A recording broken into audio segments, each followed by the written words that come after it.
Hello everyone, my name is Natalie and welcome to my channel. Today I'm sharing the top 5 books that I read in 2019. Originally I was just going to choose some of my favorite books that I had read during the year, but I didn't really have to choose because it turns out I only rated 5 books 5 stars. So those are the books we're going to talk about today. Also, I did do several rereads during the year. Books I know I'm going to love and I'm probably already talked about a lot, so I only included books that were brand new to me. But without further ado, here are the most amazing books that I read in 2019. The first book to make my top 5 list is With the Pyre and High by Elizabeth Acevedo. I had to read this book for an English project. I'm not going to go into a ton of detail here because I did review it in this mashup review recommendation YA book thing. I still don't know what to call it. So I will link that video if you want to know more of my thoughts, but I'm just going to very briefly go over what I loved about this book. This book is about a teen mom named Emily who's in her senior year of high school, and she's wanting to go to culinary school to pursue her dream of becoming a chef. She loves to cook, but that is complicated by her having to navigate a bunch of obstacles and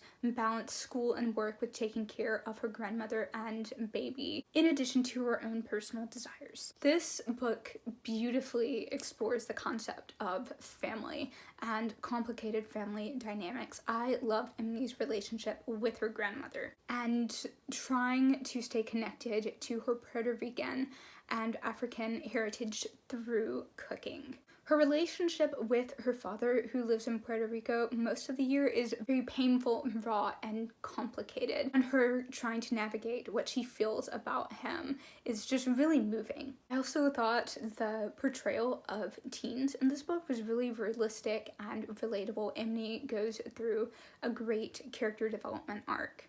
Since Emily is a teen mom, this book addresses a lot of the stigmas surrounding teen parenthood and what it's like to be a teen parent and how those stigmas affect them. I really enjoyed this book and I'm looking forward to reading more of Elizabeth Acevedo's work. I know there's The Poet X, which was her debut, I believe, and it's a novel in verse, and I am actually trying to read more poetry this year as a continuation of last year's very much failed goal. I didn't read any poetry, and I think the book she has coming out this year, Clap When You Land, is also a novel in verse. The second book I loved in 2019 was The Guernsey Literary and Potato Peel Society by Marianne Schaefer.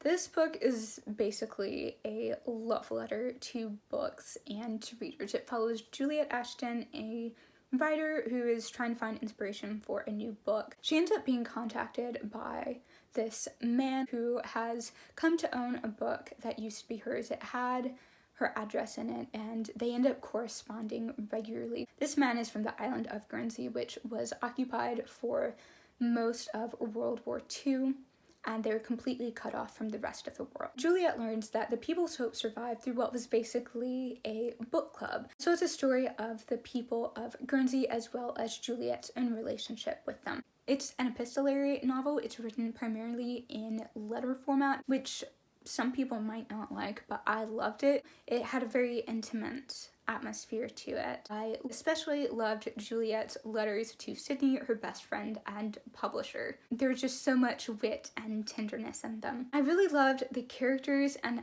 how this book showed the ability of books to bring people together and give them hope and empower them. I love World War fiction, and this is one I highly recommend. Book number 3, oh my gosh, we're losing light, people.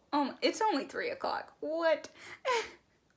Book number 3 is To All the Boys I've Loved Before by Jenny Han. This book, and just the series overall, has gotten a ton of hype. I was kind of wary going into it because I don't really read a lot of romance, especially like teen YA and contemporary romance, but my sister loved it and made me watch the Netflix movie with her, and I loved the movie, so I finally took the plunge and read this book, and I loved it. It was super sweet and cute, but I also loved the focus on the family. Yes, Lara Jean is having to deal with her secret love letters being sent out and all the chaos ensuing from that. She's also dealing with her older sister Margot going to college, which leaves Lara Jean with a ton of extra responsibilities and kind of in charge of the house. And also how Margot's breakup with Josh, who is their best friend, next door neighbor, and one of Lara Jean's crushes, how it affects her relationship with him. And also just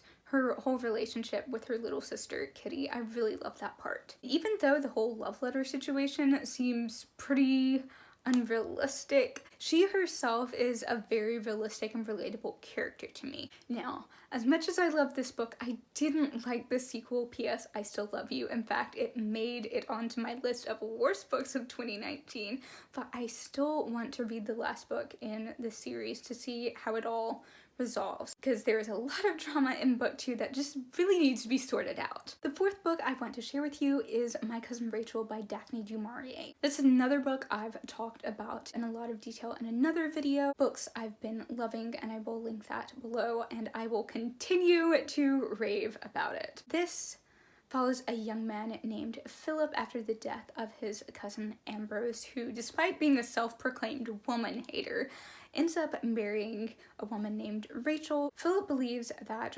Rachel poisoned Ambrose, and so the book is all about his obsession with trying to find out the truth, and also his obsession with Rachel as he eventually falls in love with her. My Cousin Rachel is haunting and atmospheric and chilling, and it kept me on the edge of my seat the whole time. It hooked me from the beginning, and I never wanted to put this book down. I actually postponed reading a book I had to read for class because I wanted to finish this book. I didn't want to have to put it down to read this other book. That's how much I loved it. I feel like Daphne du Maurier is kind of underrated when it comes to her more classic writers, but she writes such amazing suspenseful gothic thrillers. I think her books may be more accessible to people newer to classics. She lived and wrote throughout the 20th century, so she's really more of a modern writer, and the writing style, I think, is a bit more accessible, and the plot and all the twists will be really compelling.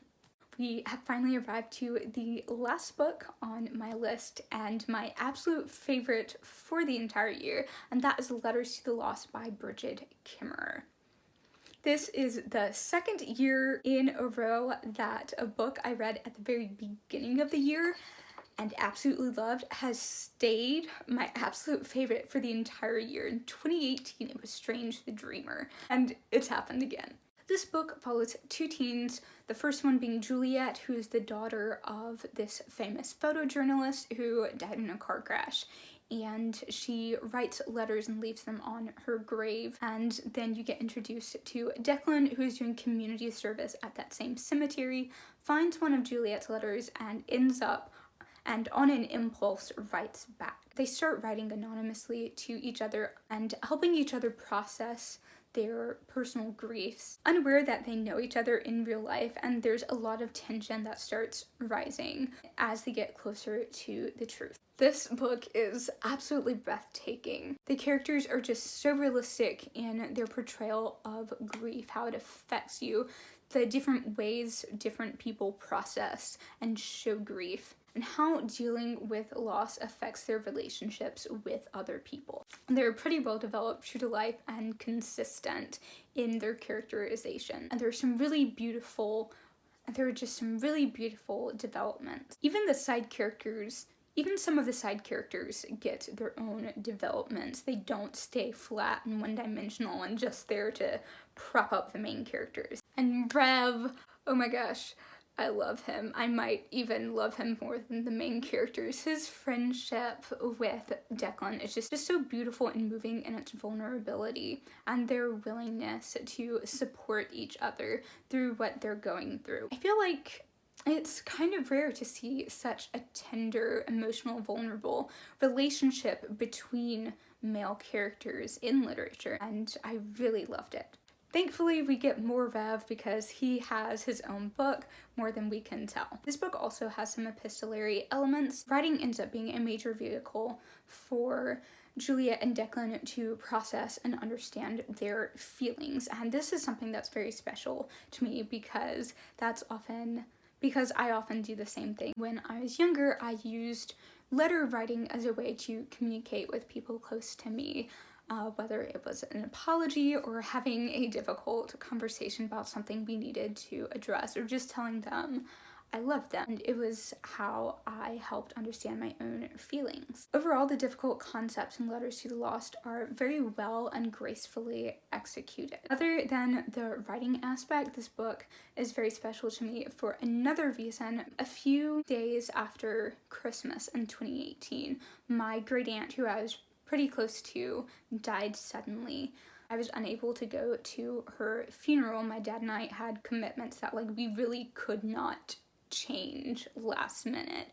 So my mom and sister got to go, but I didn't, and I felt like that impacted how I processed my grief. And I feel like if I had been able to go, I would have been able to get closure more easily. So Letters to the Lost ended up helping me understand and process my own grief. Obviously, everyone experiences grief and reacts to the loss of a loved one in different ways, so I totally understand if you're not in an emotional place and mindset to read this book. There are a lot of trigger warnings for this book. Obviously, there's lots of talk about loss and death of a family member, and just lots of talk about death in general. There are repeated mentions of a suicide attempt, alcoholism, depression, and domestic abuse, and it also talks some about Juliet's mom's war photographs, which are not shown, but they are kind of graphically described. Yeah, this was another unexpected favorite because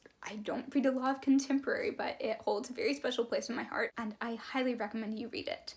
Those are all my 5-star reads for 2019. What were some of your favorite books that you read last year? Let me know down in the comments, and make sure you like this video, subscribe to my channel, and click the notification bell so you can be the first to know about my new uploads, including my worst books of 2019. Have a wonderful rest of your day, keep reading, and I will see you next time here on The Mighty Quill.